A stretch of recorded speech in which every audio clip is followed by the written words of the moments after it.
I was a nurse, an ICU nurse, a critical care nurse for many, many years, in fact, several decades. And I had always been used to asking the question on intake for a nurse as you would say to a patient, any concerns? And that's exactly how I would ask it, like, any allergies, any concerns? And patients would say, no. And now what I realize is that 96% of all people do have a concern around their hospitalization or some fear or something left undone at home. And it's the way we ask the question, how we frame the question, and it can't be asked in a long list of, a laundry list of other questions.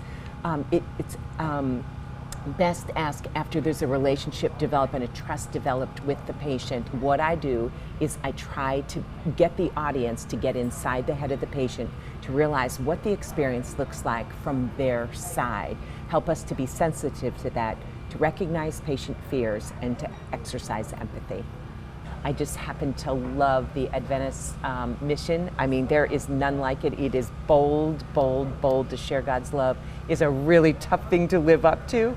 And unlike pretty much any mission that I've ever seen across the country that it's that bold and that forward, it's been inspiring for me to see the passion that people have around the patient experience and that people love what they do. And yesterday, at lunch, I asked how many of you feel like this is what you were put on earth to do, caring for patients, or perhaps as a clinician. And almost the entire room raised their hand, which is very, very encouraging for me, that people feel as though it's not just a job for them, but that it's a calling. The one thing that I wish that every person knew is the significance that they have in this world and on patients' families. For patients, they are days that forever go down in their family history. And so for us, it's just another Wednesday.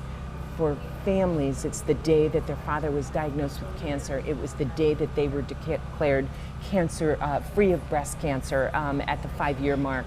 It's the day that they had their first child that they've waited for and perhaps tried for years, and that we can really, really go down in their family history, either good or bad, depending on the care that we deliver, the attitude that we decide to take on that very day, and the fact that we think it's either a calling or a job.